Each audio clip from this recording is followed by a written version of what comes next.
วิธีลงโปรแกรม Revit สมมุติทานดาวน์โหลดไฟล์ไปแล้วเนาะไฟล์ตัวนี้มันจะอยู่ที่ดาวน์โหลดนะอยู่ที่ช่องคำว่าดาวน์โหลดหลังจากนั้นเรามาแตกไฟล์เราคลิกเมาส์ขวาเลือกไปที่ Show More Option แล้วเลือกไปที่ Villa เลือก Extract here หรือ Extract ตัวนี้ก็ได้หลังจากนั้นพิมพ์รหัสใส่เนาะพิมพ์รหัสใส่รหัสแมนจานจะบอกต่างหากเนาะรหัสเนาะโอเคแล้วก็กดโอเคแล้วมันจะแตกไฟล์มาเป็นไฟล์ตัวนี้หลังจากมันแตกไฟล์หลังจากเขาก็กดเข้าไปหลังจากนั้นตอนลงอย่างนี้เนาะกดเข้าไปตอนลงกดเข้าไปที่ตัวนี้โอเคให้เขาไปปิดแอนตี้ไวรัสเนาะก่อนเวลาเขาจะลงกดไปที่บอนนี้เนาะแล้วเลือกไปที่บอนนี้หรือว่าขั้นไผ่เลือกวันนี้บ่ได้ให้พิมพ์ set วิธีปิดแอนตี้ไวรัสเนาะพิมพ์ setting เนาะ setting แล้วกดเข้าไปแล้วกดเข้าไปที่ตัวนี้เนาะปิดแอนตี้ไวรัสในระบบ Windows เนาะขั้นไผ่มีแอนตี้ไวรัสเสริมก็ให้ไปปิดแอนตี้ไวรัสเสริมเลือกไปที่ Windows Security เนาะจากนั้นเลือกไปที่ตัวที่1หลังจากนั้นให้เลือกไปที่ Messenger Setting หลังจากนั้นให้ปิดเบิดเลยเนาะปิดไปเลยเนาะปิดเบิดเลยหลังจากนั้นกะตัวนี้สำคัญเนาะให้มาปิดตัวนี้นะคันว่าปิดตัวนี้แคปบ่ผ่านนะโอเค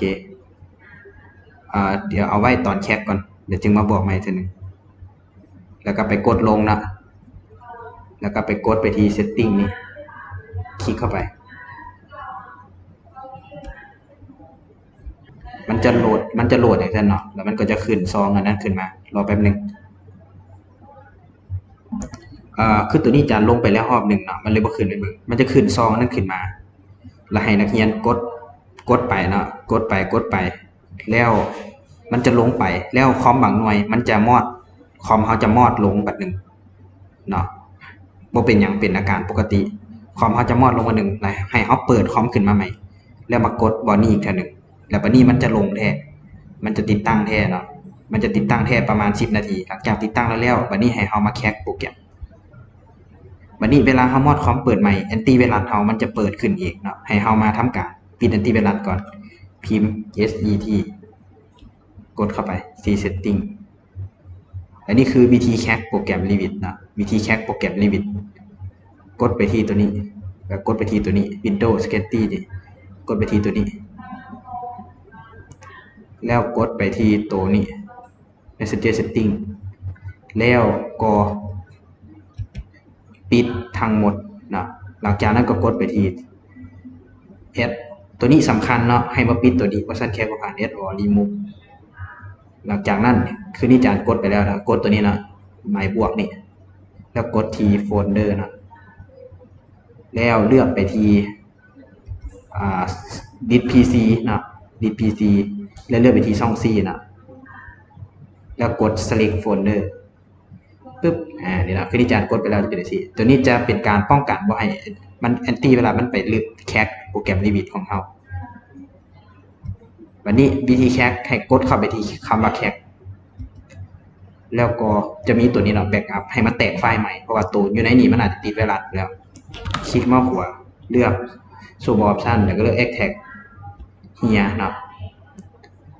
มันก็จะแตกไฟล์รอไปหนึ่งเนาะมันก็จะแตกไฟล์กด Yes to All เนาะมันถามเราโหลดแล้วหลังจากนั้นดับเบิลคลิกเข้าไปมันจะมี2ตัวเนาะให้เราทำการคลิกเมาส์ขวาลันเบิด2ตัวนี้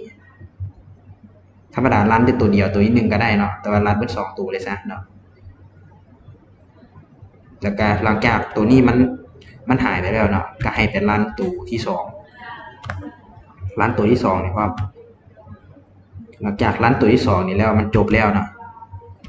ให้2ตัวนี้มันจบแล้วกันมาหนึ่งโอเคสมมติว่ามันเลี้ยวๆเนาะ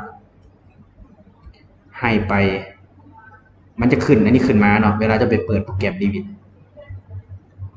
มันจะขึ้นอันนี้ขึ้นมาให้เจ้ากดไปที่บนนี้เนาะในโปรแกรม Revit จะเปิดครั้งแรกนะและตัวนี้นี่บกกดก็ได้นะบกกดก็ได้ จะกดไปที่ตัวนี้แล้วมันอาจจะได้เลยเนาะโอเคคำมันบ่ได้เดี๋ยวเซตหาจ่ายทีนึงนะโอเคประมาณนี้